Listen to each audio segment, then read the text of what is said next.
Lok Sabha Canada के लिए विधानसभा गंगों में चौधरी कृपाल सिंह घेर में एक समीक्षा अभिनंदन के लिए एक मीटिंग का बैठक जो चौधरी के जो निवर्तमान सांसद है, इसमें जो किस तरह की बातें सामने है, बातचीत करने चर्चा करने के। हालांकि जो इन्होंने अपने संबोधन में ये भी कहा कि अब मैं किसी प्रोटोकॉल का मोहताज नहीं हूँ और मैं वो भी कर सकता हूँ वहां से बजा के जिसकी आप उम्मीद रखते हैं। किस तरह की बातें आप करेंगे, जो किस तरह की बात आप कह रहे थे, बातचीत में चर्चा करेंगे। जी आपका बहुत बहुत स्वागत है। धन्यवाद आपका भी। प्रोटोकॉल से बाहर आ गए हैं, निश्चित रूप से कुछ एक समस्याएं हमारे सामने, जो जनता चाह रही थी वो करेंगे।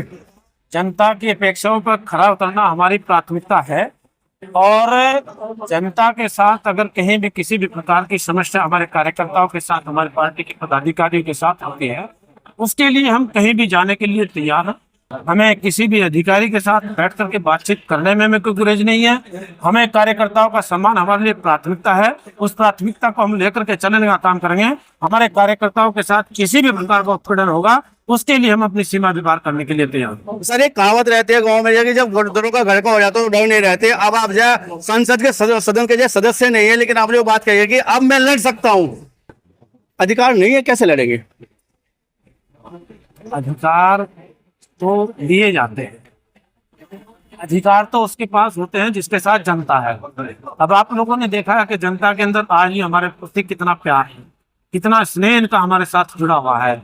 इनके साथ हमारे राजनीतिक रिश्ते नहीं हैं, इनके साथ हमारे परिवार की तरह रिश्ते जुड़े हुए हैं। ये परिवार की तरह मेरे साथ लोग जुड़े हुए हैं। इसी प्रकार से पूरे लोकसभा के अंदर लोग हमारे साथ जुड़े हुए हैं और उन जुड़े हुए लोगों के साथ मैं इतना कहना चाहता हूँ, अपने लोगों के सम्मान के लिए हम कहीं तक भी जाने के लिए तैयार हैं।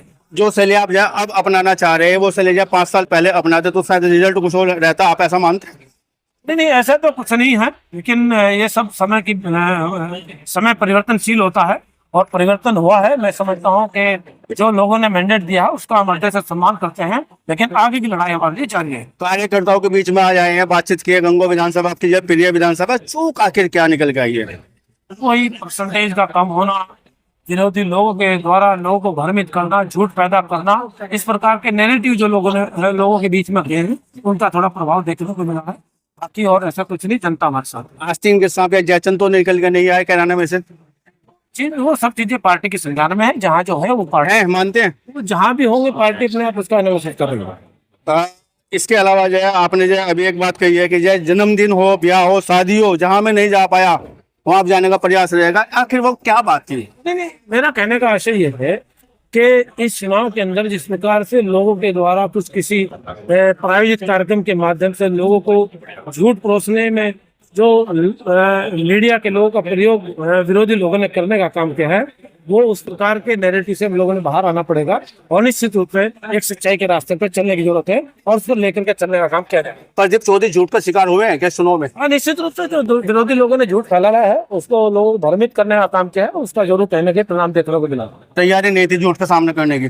नहीं, वो सब तैयारी थी, लेकिन कुछ लोग कभी चुनाव में झूठ का सहारा लेकर कामयाब भी हो जाते हैं और वही झूठ का सहारा लिया, लोग समझ चुके हैं इस बात को। अगली लड़ाई मजबूत से लड़ी जाएगी? बिल्कुल मजबूती से लड़ी जाएगी, पूरी डट करके लड़ी जाएगी। कार्यकर्ता साथी लोग मेरे साथ करेंगे। झूठ की बात है, जनता को जो शिकायत अब तो नहीं रहेगी, लोगों को सच्चाई बताने का काम किया जाएगा। चलिए, बातचीत करने के लिए बहुत बहुत धन्यवाद। धन्यवाद।